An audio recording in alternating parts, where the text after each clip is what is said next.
Midterms are over, back to some YouTube. Something new.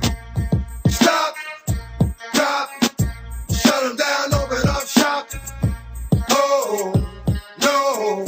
What's going on, guys? Marcus here, back in the shop, and I just checked out Spectre last night, which is, as we know, Daniel Craig's latest depiction as the secret agent James Bond 007. If I remember correctly, this is supposed to be his last depiction as James Bond as well, before he hands off the mantle to another British guy. Now, just like in the last three movies, Daniel Craig kills his role as James Bond.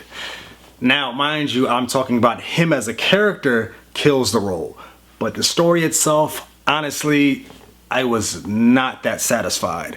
This honestly probably has to be one of the slowest Bond movies I have ever seen, ever. Take what I said with a grain of salt, because I'm not sure if it's due to the fact that I caught the late flick, or if it's just from me suffering from mid-semester, midterm fatigue, which is what they call it.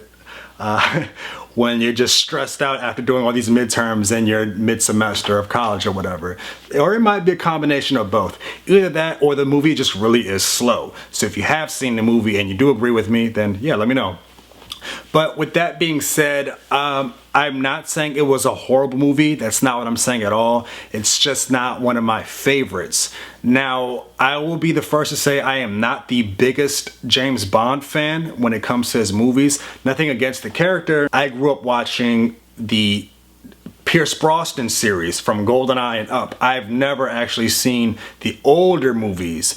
Maybe one day I'll go back and watch them, but as of right now, they just don't interest me. Nothing against them, I really can't get with older movies like that. Sometimes I can, but for James Bond, not really, because I know there's no story behind it for the most part, which is something that I can say is slightly different with these last couple movies. I've always saw James Bond movies as one-shots. So everyone that you see in one movie, the characters, the girls, the villains, pretty much never existed when it comes to the next movie. So unlike the Mission Impossible series, where most of the people that we see, we're gonna see them again in the next movie. It's the same team, you know, with different characters here or there. But for the most part, it's an actual sequel, back to back to back. Now, with this movie, I will say that they actually did get better at that. So in the last movie, we know, spoilers, we know that the woman who has played M for the past 20-some years was killed, and she is replaced with another character here. Now, that is also shown in the movie, where they do mention things that happened in the last couple movies, which I think is pretty cool, because it's the first time I had ever seen a James Bond movie actually being portrayed as a series and rather than the one-shots. Now, my biggest issue with James Bond movies is usually the character development. I've always thought they had weak character development, again being because they're one-shots. They kind of just put the character in the movie and you just pretty much have to figure them out from there. So it goes the same with here. The guys who they have depicted as the villains, I love them for what they were and what they did in the movie. I think they did a bang-up, awesome job, especially the main villain, who was the same guy that played the main villain in Inglourious Basterds. I don't remember the actor's name, it escapes me right now, but this guy is incredible when it comes to acting. Like, you really can tell this guy is psycho. Something is going on with him. But when it came to this movie, I felt like they didn't use him correctly.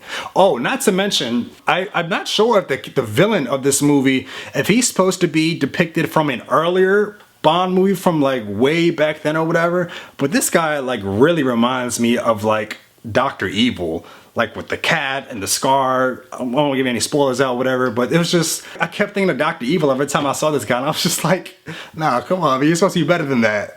Like, why am I thinking of a parody villain right now? When I go back to saying how slow this movie is, I'm not referring to the entire movie as a whole. I think the beginning of the movie is probably the best I've ever seen. I don't want to spoil it for you, so when you do go watch it, you know what I'm talking about. But the fight scene that occurs, I've never seen that in another movie before. Just the intensity and how high the stakes were in front of a crowd.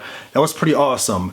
Later on in the movie though, I'm just not impressed, honestly. There was just really nothing that just stuck out to me. We've seen these car chases before, we've seen these fight scenes, we've seen these shootouts in various other movies, not just James Bond movies.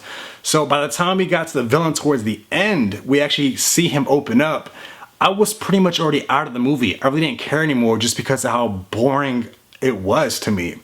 Another guy that really stuck out to me was the second in command, his right-hand man or whatever. Brute strength, huge guy, like killing dudes with his bare hands. Awesome. The way he went out though, it could have been a lot better. It was just corny to me. I was really disappointed there. So overall, I would definitely say this isn't my favorite out the Daniel Craig series. My favorite would be Casino Royale, because just like GoldenEye, I felt like those two movies, James Bond is more vulnerable. He can get shot, he can get hurt. You know, he's not shooting people, he's not killing people off of one shot or two shots or whatever. Like, he's actually struggling. Like, he feels more human to me. And these past couple movies though, they didn't really do anything for me. There was parts in this movie where you're just like, oh, come on, man. That doesn't happen in real life. Mind you, I know it's a movie, so we gotta take that with a grain of salt, but just bear with me. So overall, guys, the movie's not bad. It's just, I was definitely let down a little bit. And same goes for Skyfall. The last couple movies, they were okay to me. I feel like nothing's lived up to the Casino Royale hype. And it's not just because I'm being a hype beast. Like, I really do like that movie for what it was. It was just really adventurous. It wasn't slow. You had your little slow moments here and there, but then it was balanced out with the action. Here, just a lot of the action minus the beginning scene, it just wasn't original to me. It was just nothing stuck out. We've seen it before. So overall, guys, I'm going to give this movie a good 7 out of 10. I don't want to give it a 6 or anything lower because again, I am not the biggest James Bond fan in the world, but I do respect, you know, the character of James Bond. But other than that, guys, the movie's okay. If you've checked it out, let me know in the comment section. Let me know what you guys think. Am I tripping? Is the movie really that good and I just have to give it a second chance when I'm, you know, in my right state of mind in an earlier time too? Or do you agree with me and just think that it was just okay? Whatever you think, let me know in the comment section. And thanks for all the subscribes. Don't forget to subscribe if you are new to the channel, and like and share your thoughts at the bottom. Until next time, guys.